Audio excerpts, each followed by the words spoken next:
I hate when my phone charger won't reach my bed. I hate when my leather seats aren't heated. When I go to the bathroom and I forget my phone. Le mette radio dans machine à laver, je commence à sentir. I hate it when my house is so big. I need 2 wireless waters. When my milk gun makes my hot water taste too cold. When I have to write my maid a check, but I forget her last name. M'pas ka écrit message devant marcher en même temps. Moi te quitte casse-moi en bas. Moi raille les voisins à bloquer internet là. I hate it when I tell them no pickles and they still give me pickles. Morning. Those were first world problems read by third world people. We have those, don't we? We have a lot of first world problems that we think are big deals. The one, I hate it when I say no pickles and they give me pickles. I hate it when my house is so big that I need 2 wireless routers. I hate when I go to the bathroom and I forget my phone. First world problems, right? We have first world problems. And we've been talking about the last few weeks about being rich and what it means to be rich and the fact that we are all incredibly rich. That if you live in America and you make $40,000 roughly, that you are in the top 1%. And so chances are most of us sitting here are probably at least in the top 5% of the wealthiest people in the world.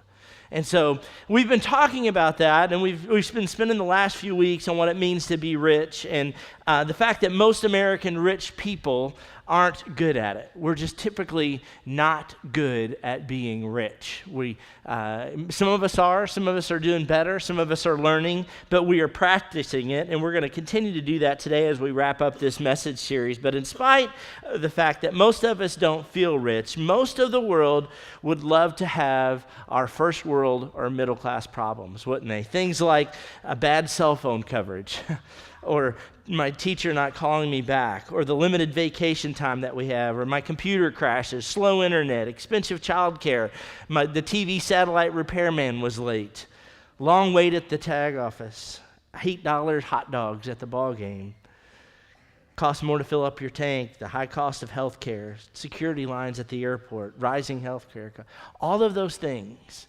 Most people in the world would love to have our first world problems. Most people would trade us places. A lot of people would trade us places. But this morning, I didn't lead with that, and I'd seen that video I'd seen it before, and I thought it fit well. And my goal here this morning isn't really to make us all feel terrible. In case you're feeling there like, thanks a lot, Trent, glad I came to church. I feel awful about myself and my first world problems. But the problem is that guilt is not productive. My purpose here is not to make you feel guilty, even though we're in church. But really, gratitude is what makes generous people. When you recognize what you've been blessed with, that has more of an impact than feeling guilty over what you have. And so that's what I want to focus on this morning. I want to share, we're going to continue on this passage, but this passage that we've been talking about in 1 Timothy chapter 6. And this passage is where Paul instructs Timothy on how to instruct rich people because the wealth has side effects. We've talked about that. We've talked about the migration of hope in the fact that where your hope lies in what you can apply or what you can accomplish yourself. Our hope lies in our jobs and our ability to provide and our ability to pay our own bills and our ability to do the things that we can do. Typically, if we're not careful, our hope will begin to migrate into that, in our security and our finances and our job and the things that we've put away for the future. And we're going to talk a little bit about that. We've talked about how we attempt to save your way to safety, in other words, and feel comfort in that. We've talked about, I made you make a declaration that I will not place my trust in riches, but in him who richly provides, right? We talked about that. We talked about how we are going to begin to place our trust in the person who gives us the blessing blessings as opposed to putting our trust in the blessings themselves or in our job or our finances or whatever. And then we asked last week, how do we keep our hope from migrating? And Paul tells us really to pre-decide to do more and to give more, right? We talked about that last week, that you pre-decide, that you make a decision ahead of time that you're going to do more and give more, and you're going to make that part of who you are. And so today we are going to finish up, and we're going to finish what Paul's instructions were to Timothy in verse 19, and we'll get to that. And he caps it off with a perspective. He caps the scripture off, and I love this, with a perspective that I think that I've seen. When people get this, when rich people get what Paul is saying here, it has more of an impact and a dramatic impact on how we handle our finances and how we handle the things that God has blessed us with. And it's a concept. If you're, and I don't know if you're here this morning for the first time and you're like, wow, this church is just about money. I'm not talking about that, but it's really just a concept that Jesus spoke about throughout the New Testament. And the concept is really, the concept that Paul pulls all of this culmination together is really the concept of storing up treasure in heaven. Storing up something for the future and treasure in heaven. And so it's this concept. So if you're not a Christian, I have to tell you up front, it's a little different, but it's central. Jesus talked about it more, and we're going to talk about it today. And it's this concept of really diversifying. You hear about that a lot in financial terms, right? You know, you diversify your 401k or your retirement, and that makes you don't have all your eggs in one basket, and you kind of spread it around, and you diversify and invest in different things. And the concept, that's really what Paul is talking about here. Diversifying in such a way that you are storing up treasures in heaven, storing up for something later in heaven and not of this world. So we'll catch it here. I want to back up and we'll start at 1 Timothy chapter 6, verse 17 through 19. And he starts right here. It says, "Command those who are rich in this present world." Did you catch that? Present world. We caught that, right? What other world is there? What other world is there if it's not this present world that we're living in? And the other world that Paul is talking about is another world that we hopefully will get to someday, right? That's what Paul is talking about here. So he says, command those who are rich in this present world not to be arrogant, and we've covered this, right? We learned about we don't want to be arrogant. Not to be arrogant nor to put their hope in wealth, which is so uncertain, but to put their hope in God, who richly provides. Not to be arrogant, but to put your hope in, who richly provides us with everything for our enjoyment, right? We covered that. And 18, he goes on, command them, last week we talked about this, command them to do good, to be rich in good deeds, and to be generous and willing to share. That's kind of where we are up to this point in the message series, right? We've talked about our arrogance. We've talked about, hey, let's put our hope in God and not on what men can provide. And so, but then he goes on, and really this is the final part of Paul's message to Timothy, is in verse 19, and that's where I want to spend some time this morning.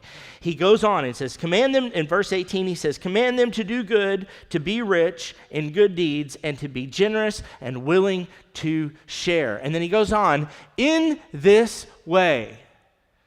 In what way is Paul talking about?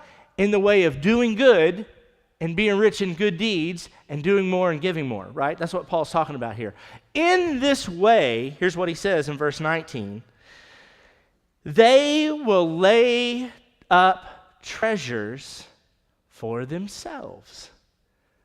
Now, wait a minute. You're thinking, okay, wait a minute, Trent. Well, all the way up to this point, we've been talking about giving, right? We've been talking about giving away and doing more and giving more, and Paul's talking about not to be arrogant and be rich in good deeds and do good. But in this way, if we do that, Paul is saying to Timothy, tell these rich people, if they do that, they will lay up treasures for themselves. And you're thinking, wait a minute, hold on. Isn't the whole idea, being rich, but laying up treasures for yourself, for real? Lay up, store away, put away for later. I thought the idea was to lay it up for themselves was the problem here. But Paul is saying, hey, if you do these things, you will lay up treasures for yourself. Besides, how is it, so that was kind of a confusing concept when I read through that, because how is giving away time and money equate to laying up treasure? How is it? Because when you take away something, that's a negative, right? When you're giving money or time, it's a negative. But we lay up treasures in heaven if we do that, what Paul is telling Timothy. And then he goes on. They will lay up treasures for themselves as a firm foundation for what? The coming age. That's what he's talking about, this coming age. It's something different. It's something more. So we're going to spend a little bit of time dissecting this scripture here. But Paul echoes a theme found throughout the teaching of Jesus. And this is what I was talking about. Almost every parable that Jesus ever taught or said, he says these words. And it's this: great is your reward in heaven. Great is your reward in heaven. And so it's a constant theme that we see throughout Scripture that Jesus has been, in all of his parables, if you go back and read the New Testament, read through some of Jesus' parables, it's always great is your reward in heaven. So as you're thinking about this, I couldn't help but think, Paul echoes that theme in the context that all I have, all that I have, the context for all that I have in this life really is the life to come. That idea has released more generosity from rich people than anything else I know. Is this concept that it's way more than guilt, it's way more than the needs or the awareness of needs of others. It's the idea of investing your life for something else. It was this idea that you're not living for this world. That everything that you do and all that we do, we get up, we go to work, we come to church, we volunteer, everything that we do is an investment in another place. It's laying up treasure somewhere else. And some of you are thinking, you know what? And I always thought this thought growing up. I always thought, you know what? When I was a kid, they'd talk about, you get your crown of jewels and all this when you get to heaven. I was like, you know what? I'm just gonna be happy I make it in the door.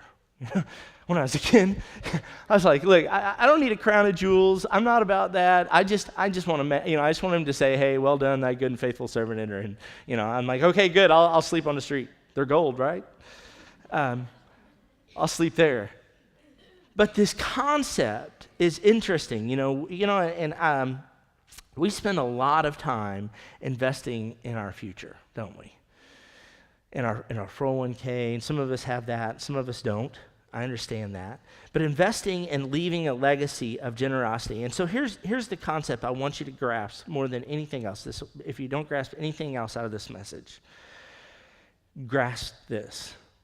Viewing wealth through the lens of eternity loosens our grip on it and its grip on us. You might want to write that down. Let me say it again for you. Viewing wealth through the lens of eternity loosens our grip on it and its grip on us. When we begin to look at our wealth through the lens of eternity and we begin to see the big picture and we begin to see that it's not just about this life, this present world that Paul talks about, that it's not that what we're doing here there's more to this than that. And we have that vision. And so and I think that the best way to do that is really the best way that describes that is one of the most famous parables on this topic. And if you've been around church for any time at all, you've heard this parable. And it's a parable of the rich young ruler, right?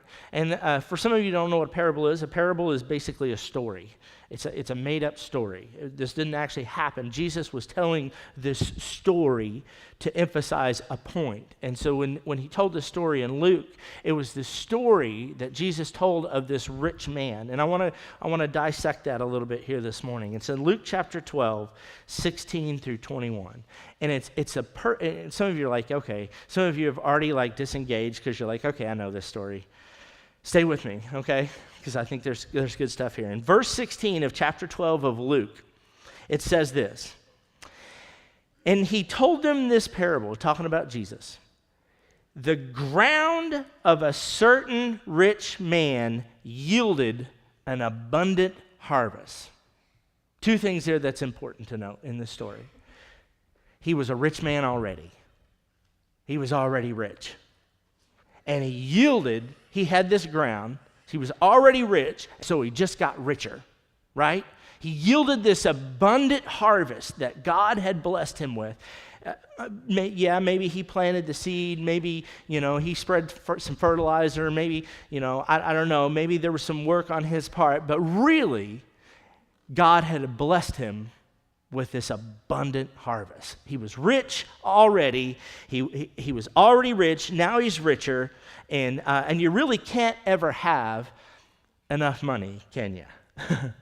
Because really, if you remember back a few weeks ago, we talked about in order to be rich, most of us really, to qualify yourself as rich, most of us would have to say that how much money you need. If you were to say, how much money would I need to be rich? Most of us would respond, more than I already have, right? We would probably say that, to be rich. But he was a rich man. He was already richer. And then verse 17. So here he is, rich guy. He's already rich. God blessed him with this abundant harvest. He's obviously going to be richer. Verse 17. He thought to himself, what shall I do? And this is not the rich young ruler. I misstated this. Just the parable of the rich man. What shall I do? I have no place to store my crops. It's a problem, right? For this rich guy. Doesn't your heart just ache for this guy? Aren't you feeling sorry for him at this point in the story? You're like, man, what are you going to do? How will you ever do it? I've run out of ways to store my wealth, in other words, is what he's saying. I've got so much. I'm rich. I don't know where I'm going to put all this harvest. I don't know what I'm going to do with it. He had extra because of the things, really, in some part, because of things that he had no control over. Rain, the soil was right, there were no bugs, there were no disease that year. It was the perfect harvest. God provided, not by anything that he did. But and here's the thing, he assumed something, this rich man assumed something that is uniform to all rich people. And here it is we assume as rich people that it was for him or for us. That this extra blessing that he received, that God had chose to bless him so richly, and then he was already rich, but he chose to bless him some more. The danger and the problem is that the rich guy assumed that it was for him. We all make that. Have you ever gotten a check out of nowhere? Found money in your pocket after laundry? Oh, I didn't know that was there. Pull out your pants that you haven't wore all summer long and you put your jeans on and you're like, oh man, forgot about that. You ever done that? Ever happened there? You ever get a check in the mail for no reason? You ever get anything that you didn't expect to get? And have you ever, I have, I've assumed it was for me. Right? We've all done it. It's because rich people do that. We assume that extra blessing is for us. He assumed that it was for him. How often are we blessed with something unexpected that we assume is for us? And then he said, verse 18, this is what I will do. Aha! I have an idea. I know what I'll do to fix this horrible problem that I have, is that I've been incredibly blessed with more than I need. Here's what I will do. I will tear down my barns and build bigger ones. And there I will store my surplus grain. Surplus, key word there, extra, above and beyond. Stuff that I probably really don't need, it's just extra. Not a bad idea, really, right? To save in this life. It's all there. It's not a bad idea if this life is all there is, right? I'm going to save it now and consume it later, right? I'm going to build bigger barns, I'm going to save it now, and I will consume it later. That was his idea. And then in verse 19, and I'll say to myself, you have plenty of grain laid up for many years. Take life easy, drink, and be merry. Good plan, that's a great plan if you have many years, right? Super plan. If you're guaranteed you have many years, that's a great plan. I'm gonna save this, and then I'm gonna just kick back. I'm gonna kick my feet up. I'm gonna take the extra and the stuff that God has blessed me with. And if there's many years, he didn't have control over that either. He really didn't have control over how many years he had left. If the story had ended there, he probably would have been a role model. You know? Probably would have said, man, that's a great businessman. That's a great farmer. Look at that guy. He's done well. Saved his money, tore down his barns, built bigger ones. He had extra. He assumed the extra was for his consumption. But then in verse 10-20, in the parable Jesus told, but God said to him, you fool. You fool. Not because he was good at saving money, not because he was rich, wasn't because of that. He wasn't a fool because he was rich. Wasn't a fool because he had extra blessing. He wasn't a fool because maybe he was a good farmer and did things right and planted the field. Not because he was a successful farmer. He was a fool for being confused by the extra. He didn't know why he had it.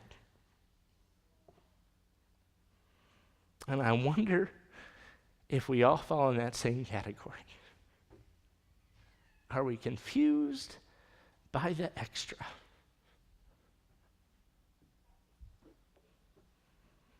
This night, he goes on in verse 20, this night, your life will be demanded from you. In other words, you're going to run out of time before you run out of money.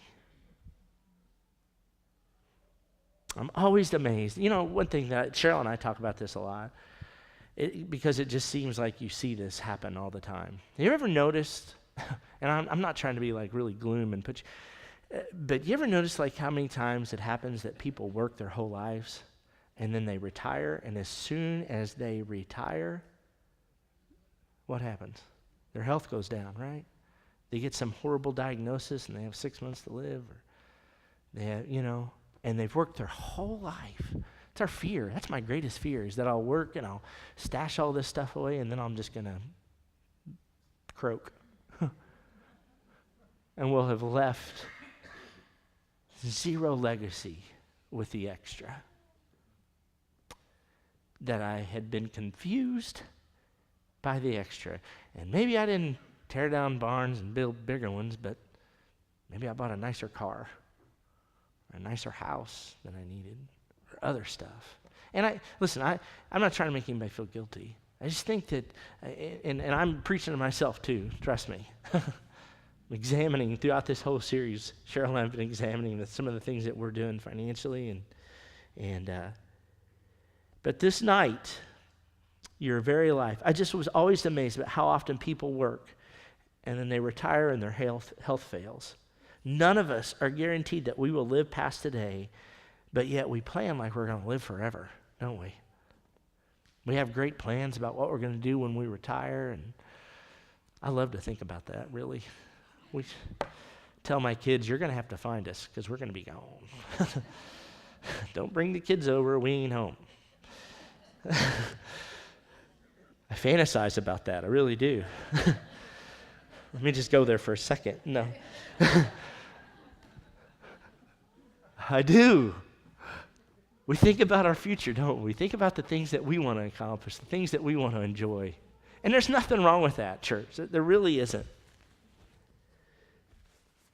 But the important question I want to ask you this morning, that I have to ask myself too,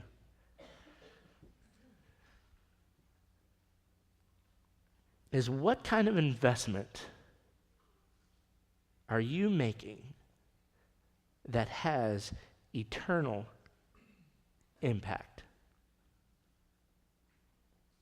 What kind of investment are you making in your life on a consistent basis that has eternal impact? What kind of deposit are you making outside of this present world that Paul talks about and laying up treasures in heaven? What is it for you? Are you storing up treasures in heaven? Another question my dad always used to ask me is like, will there be anybody in heaven because of you? Will there be anybody on the other side because of you?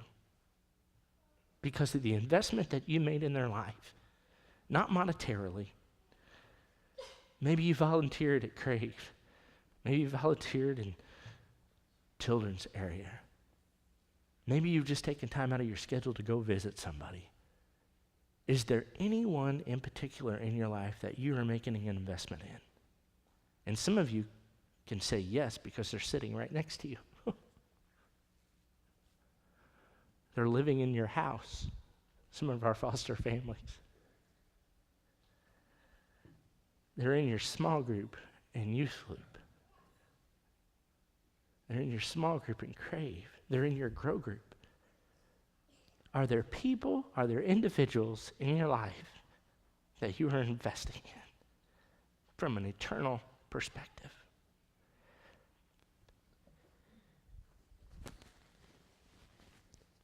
Very night his life was demanded of him. He goes on, then who will get what you have prepared for yourself? Somebody else will get it. Somebody will get what you've prepared for yourself financially. And in this particular parable, somebody was going to get what he had stored up. Somebody else. Not because he was generous, but because he was dead. According to Jesus, I love this, we don't get credit for what we leave. We get credit for what we give. Our time, our finances, our resources, our commitment, our love, our prayer, our encouragement. We don't get credit for what we leave. We get credit for what we give. Because really, if you think about it, everybody leaves the same amount. Did you know that? When we depart this earth, we leave the same amount, and it's all of it. 100%. We leave the same percentage when we check out of this place. And it's all of it. 100% of it. Verse 21, he goes on. This is how it will be for whoever stores up things for themselves, but is not rich toward God. Rich toward God. What's that mean? Let's talk about that one. What's it mean to be rich toward God? For those who live as if life consists in the abundance of their possession. In other words, meaning that the stuff you have is life. That's a problem. Rich toward God is defined, and here it is. If you want to know how to be rich toward God, it's how I treat you is a reflection of how I love God. How we treat each other is a reflection of how we love our Father. That hit home to me this week. I read that. The people in my life, my family, the kids that I have in my home, you as church people, everybody I meet on the street, people who drive really slow. How I treat them is a reflection of how I love God. How I treat others this holiday season is a reflection of that. That's how we're rich toward God. This is how it will be with whoever stores up things for themselves but is not rich toward God. We fail to see wealth. When we fail to see wealth through the lens of eternity, we keep a tight grip on our possessions, and they begin to possess us. Much like the rich young ruler. Now, this is the parable I was talking about, Luke chapter 12. Rich young ruler, some of you know that parable. Rich young ruler comes to Jesus, and Jesus tells him in verse 33, sell your possessions and give to the poor. Provide purses for yourselves that will not wear out, a treasure in heaven that will never fail, where there is no thief comes near nor moth destroys. For where your treasure is, there your heart will be also. This is the backdrop to this letter. This particular verse in Luke was the backdrop to the letter that Paul wrote Timothy that we've been talking about. Timothy 6:19. In this way they will lay up treasures for themselves as a firm foundation of the coming age. The implication is this: in addition to your savings plan and your spending habits, you need a giving strategy. Otherwise, you will save or consume it and just give out of the leftovers. You will actually end up being a hoarder or a consumer. You will be what we like to call a 3S giver. And here they are. Ready? You will be spontaneous, sporadic, and sparing when you approach your finances that way. If you do not plan ahead and you do not have a giving strategy, how am I going to consistently give? How am I going to consistently be rich in giving, doing more and giving more? You have to have a strategy for that. Just like you do with, I'm going to spend this much on groceries, I'm going to spend this much, I'm going to give this much. You plan ahead, you pre-decide what you're going to give. Otherwise, you will be sporadic, you will be spontaneous, you'll give when things touch your heart. You'll be spontaneous, you'll be sporadic, you'll be a sparing giver. If your lifestyle has tracked your income and you're living as if all of the extra were yours, you didn't build bigger barns, you built bigger houses and bought your cars, then the solution to that is this, is to have a 3P giving. I'm trying to break this down for you. The 3 Ps are this: priority, percentage, and progressive. Make giving a priority. You figure out a percentage that you can give.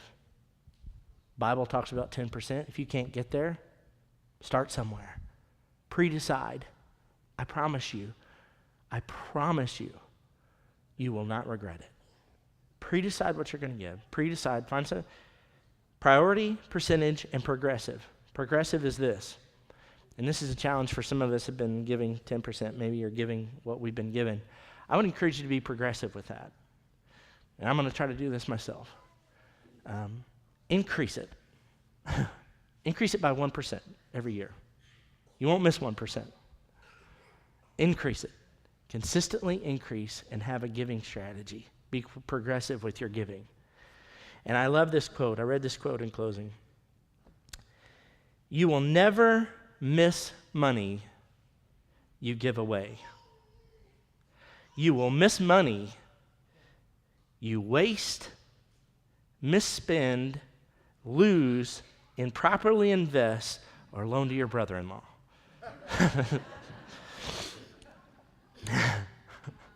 You will never miss money you give away. You will miss money you waste, misspend, improperly invest, or loan to your brother-in-law.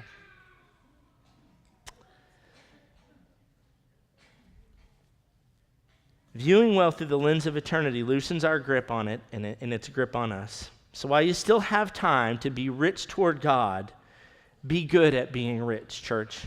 And as you get better at this, you will loosen your grip on your wealth and it will loosen its grip on you. And so really in summary, I'm just going to summarize real quick the last 4 weeks. Lesson 1 was this: do good for those who can't do good. Do good for those who can't or won't do good for you. Lesson 2: don't place your hope in riches, but in one who richly provides. Number 3, since you have more, do more and give more. And number 4, viewing wealth through the lens of eternity loosens our grip on it and its grip on us. And remember, there is more to this life. So, with that said, I'm going to ask the band to come. You had to know there was going to be a challenge with this message, right? Give you an opportunity to respond. Here's what we want to do. Throughout this Be Rich campaign, our goal as your staff and pastors and our church, one of our goals is to try to be rich in this community towards Salem and other organizations. So here's what we're going to ask you to do. And I want you to pray about it, but I want to challenge everybody in here to give $20. $20. It's a challenge. If you feel like you can do it, if you can't, that's okay. I pray about it. If you feel like you're just at a position where you can, I don't want you to feel guilty about that, okay? There's absolutely no pressure. But I just want us to challenge $20. That's probably less than what it cost me to take my family to McDonald's.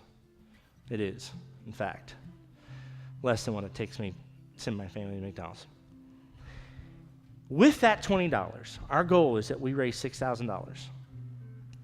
And with that $6,000, depending on what we raise today, there's ways that you can do that. You can give on, if you go to the Salem app, if you're on the app, you can go to the app, and on the drop-down of giving, it says Be Rich Campaign, okay? If not, there's going to be some ushers standing at the door when you walk out. You can throw something in. We're not going to pass the plates again. There's no pressure. Throw your 20 in. You can make it payable to the church if you want to write a check. With that money, I want to tell you what we're going to do with that money. 100% of this that we take right here, this $20, we are giving away. We're not keeping any of this for the light bill or salaries or any of that. 100% of what this $20 that you're going to give, here's what we're going to do with it. Just a few things that we'd plan to do with it. There's an organization in Salem called Salem First. It helps people who are in need pay their power bills, and people that are in need to kind of get caught up on some of those things when they get behind. Needy people. They have a great program. They have a great process for that. I think Brian Gansauer is actually involved in that organization as well. We're going to do that. Caritas clothing giveaway. Caritas is an organization that helps foster children. You're going to begin to see also a little like shed that they're going to drop off at our parking lot out here. It's going to be over by the offices. But there's going to be a clothing giveaway, and that's going to be used to help foster kids have clothing. We're going to send some money to Caritas. There's another organization called Socks for Seniors. Help some seniors get some socks. One of the other things we want to do is we want to try to get hams for our food pantry this year. We would love to have, when we hand somebody a bag of groceries this year at Christmas in our food pantry, Alberta's dream is for there to be a ham in that sack. And she will find a $30 ham for $2. I don't know where she'll get them, but she's already got that in place. She knows what she needs. It's going to take us a little bit to get 150 hams, but we're going to put a ham in everybody's grocery sack this Christmas. What else? Hams for the food sack. Christmas blessing. One of the other things that we're going to do, remember a couple of years ago, some of you may remember that we put money under your chairs, and we're going to probably do that. So we're going to give some of this money back to you. And we're going to say, hey, you take this, put something else with it, and bless somebody you know. So each one of you may have an opportunity to bless somebody individually in your life. So that's my challenge. We also have another organization, depends on how much we raise, how many of these organizations we can help and what we can help. Hungry Hearts is another organization. It wasn't on the list, but Hungry Hearts is another organization in the community. We are looking for ways in our community. We don't have to own these events, but we can support them. Hungry Hearts, we participated in that this past summer. It feeds kids throughout the summer that wouldn't normally have a lunch. A lot of our people volunteered up there and packed lunches. Wonderful, wonderful program. It's incredibly well run by some of our friends at the Methodist Church, and so we want to support that as well. We're about supporting our community. So this morning, I'm going to ask you to stand. And as we wrap up this series on Be Rich, I just want to encourage you, church, to be rich outside of this present world. If you can afford to give $20 today, I would encourage you to do that. And we'll report back to you on how we've been able to help and what we've raised, and we'll be completely transparent with that. But that's our challenge today. Go to your app, drop it in the plate going out. There'll be some ushers standing there as you walk out. If you can't give, or if you've given online, that's fine. You don't have to put anything on there. If you need help with that, I'm sure somebody at the connection table or got questions table can help you get that done on the app this morning. Let me pray for you this morning, church. Father, thank you so much for a generous church. Thank you for generous people. Father, thank you for the fact that we are rich. Help us to stop assuming that the extra is for us. And help us, Lord, to be generous givers and to be rich in good deeds and in good works, Lord. Help us to continue to listen to your voice in our life. Help us, Father, to gain an eternal concept on our wealth and our vision. Lord, help us to be rich this holiday season. We're so grateful for the fact that you gave us one of the most incredible gifts at Christmas in your son, Jesus. And as we look forward to the series about who needs Jesus and the fact that we all do, Father, I pray, Lord, that you would just continue to move in this holiday season close to us in our hearts and our spirit. In your